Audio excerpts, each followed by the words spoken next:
Este primer capítulo se denomina La seguridad informática no es un cuento, es una realidad.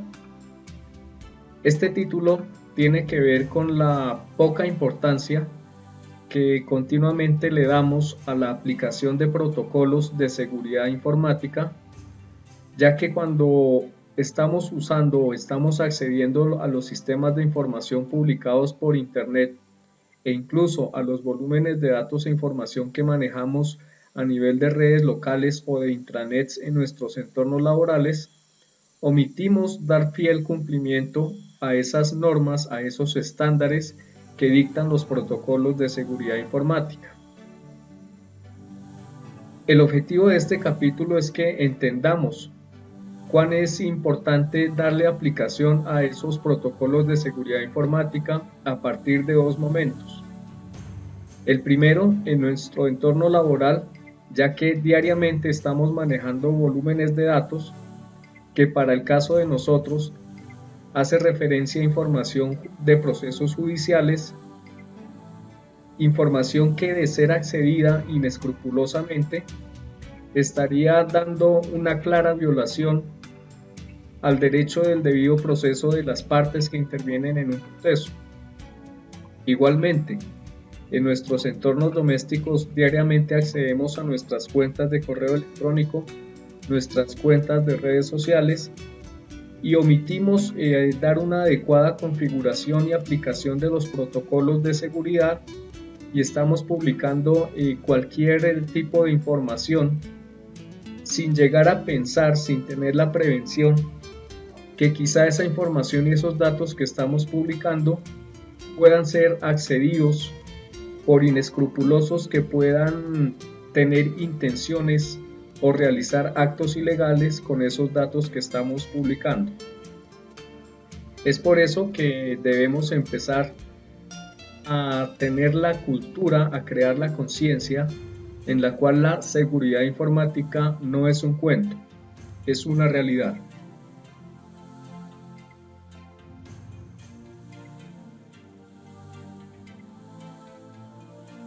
El primer motivo por el cual debemos decir que la seguridad informática no es un cuento sino una realidad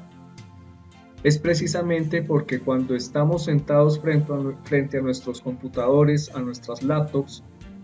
desconocemos quién está al otro lado de la red. Es decir, nosotros continuamente recibimos mensajes de correo electrónico, incluso de usuarios que no conocemos, lo que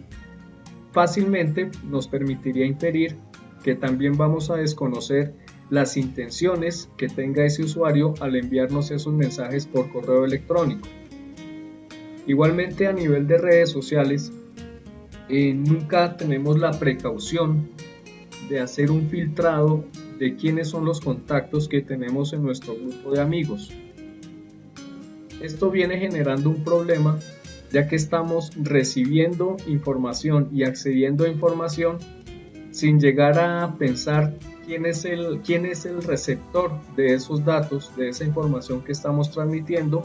o cuando accedemos a información para descargarla desde sitios web, nos descuidamos en pensar la clara o recta intención que haya tenido el autor que ha publicado esos contenidos a través de la internet. Precisamente por este primer motivo, en el cual desconocemos quién es el usuario que está al otro lado de la red, es porque debemos dar estricta aplicación a los protocolos de seguridad informática para que nuestros volúmenes de datos personales, la información que manejamos tanto a nivel corporativo laboral como a nivel personal y doméstico, no vayan a ser accedidos y ser utilizados indebidamente.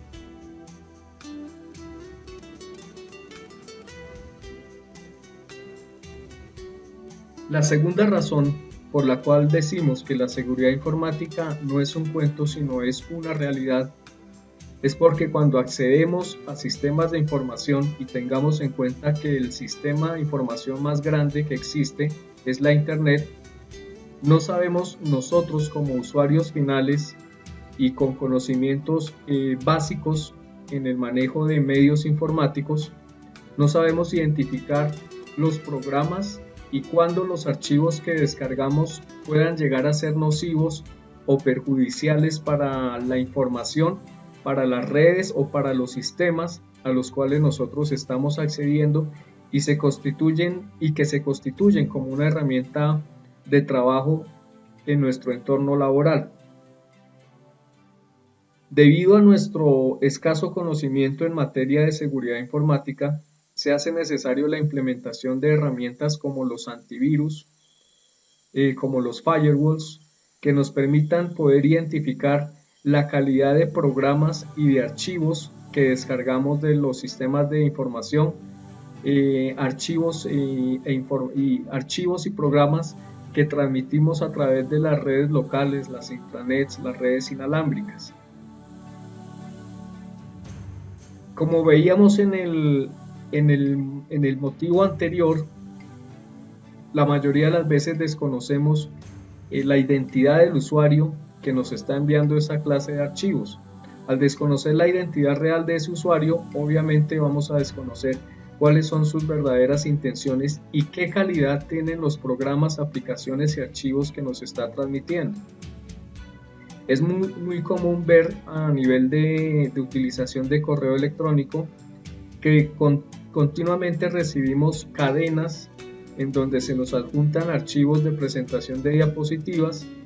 cuyo único objetivo es la propagación de todo tipo de malware. Aquí podemos identificar que dentro del malware tenemos los troyanos, los virus, los gusanos, el spyware, los rootkits, que son aplicaciones potencialmente peligrosas y que al ser encubiertas utilizando como máscara un archivo, por ejemplo PDF o un archivo de diapositivas, al momento en que nosotros descargamos esa aplicación o ese archivo y lo ejecutamos, en segundo plano y sin que nosotros nos estemos dando cuenta, estamos dándole la instalación a un troyano, a un virus, a un gusano, a un rootkit, a alguna aplicación de tipo spyware. Estas aplicaciones funcionan con el objetivo de dejar abierta una puerta trasera en nuestros computadores para que los atacantes en cualquier momento a través de red local, a través de red inalámbrica, a través de la internet, puedan acceder en forma silenciosa a nuestros sistemas de archivos.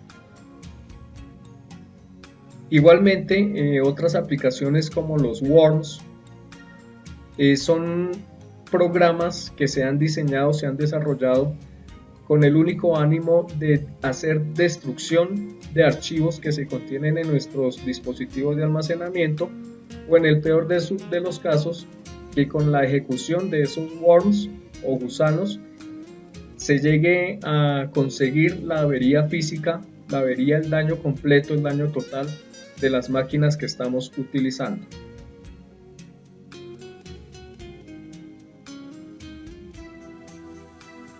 Y la tercera razón por la cual la seguridad informática no es un cuento, sino es una realidad, es porque nosotros como usuarios finales, el recurso humano se viene a constituir como el eslabón más débil de cualquier sistema informático. Con esto quiero explicar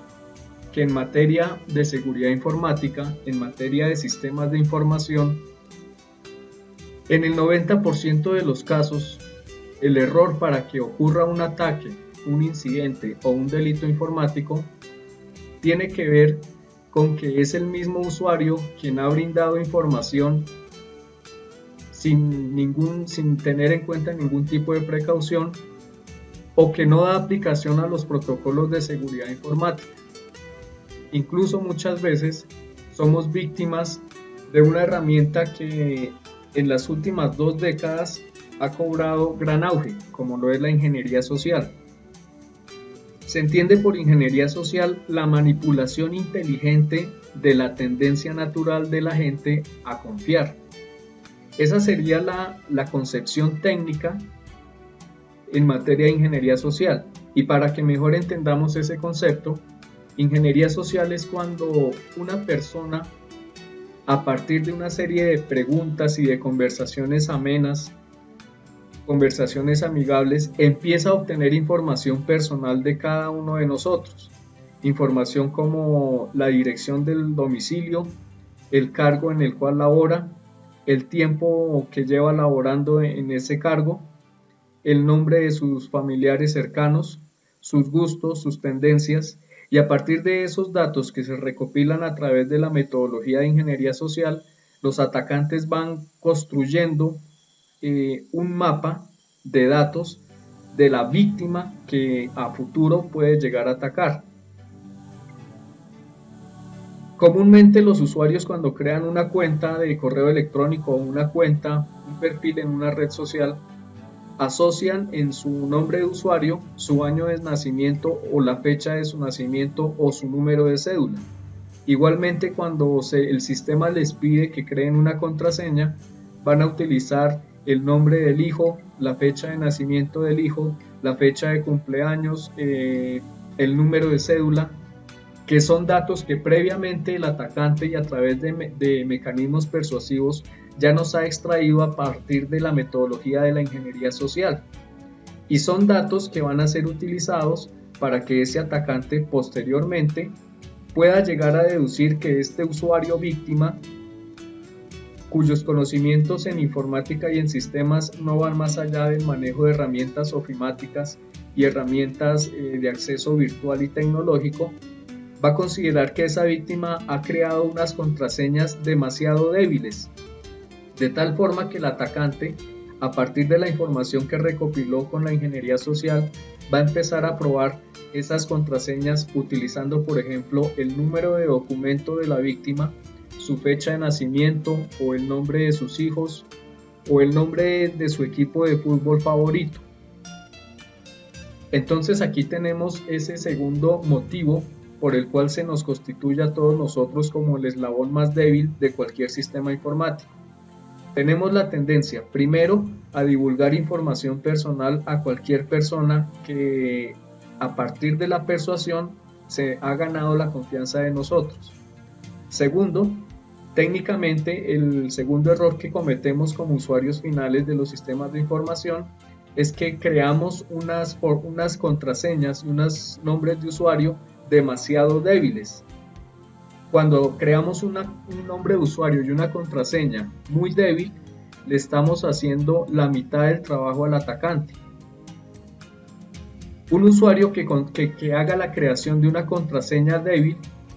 ocasiona que el atacante solamente se demore 30 minutos en hacer la ruptura de esa contraseña, incluso en menos tiempo si el atacante a través de ingeniería social ya ha obtenido datos personales de la víctima, los cuales va a poder ensayar para intentar adivinar, incluso a través de la metodología de ruptura de contraseñas por diccionario, va a adivinar la contraseña débil que ese usuario ha creado, por ejemplo, en una cuenta de correo electrónico. Igualmente tenemos la tendencia que cuando creamos cuentas de correo, cuando creamos datos de usuario para cualquier sistema de información, tenemos la penosa costumbre de anotar las contraseñas en un stick note, en un papelito adhesivo, y lo vamos a pegar en alguna parte de nuestro escritorio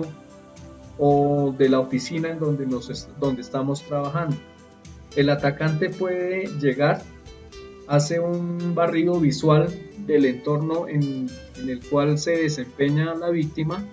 para determinar si en algún lugar tiene anotada esa contraseña. El tercer error técnico que cometemos y por el cual se nos clasifica como el eslabón más débil del sistema informático es que divulgamos información sin clasificar a través de las redes sociales, a través de Facebook, a través de Twitter. Le estamos regalando nuestra vida privada a los atacantes, a los cracks, a los ciberdelincuentes. Cuando estamos próximos a salir de vacaciones, entonces tenemos la penosa costumbre de publicar en nuestros muros, en nuestros perfiles de redes sociales, los destinos a los cuales nos vamos a desplazar, a partir de qué fecha y con quién vamos a viajar. Y no solamente esta información se constituye en herramienta valiosa para los ciberdelincuentes, sino también para los delincuentes comunes,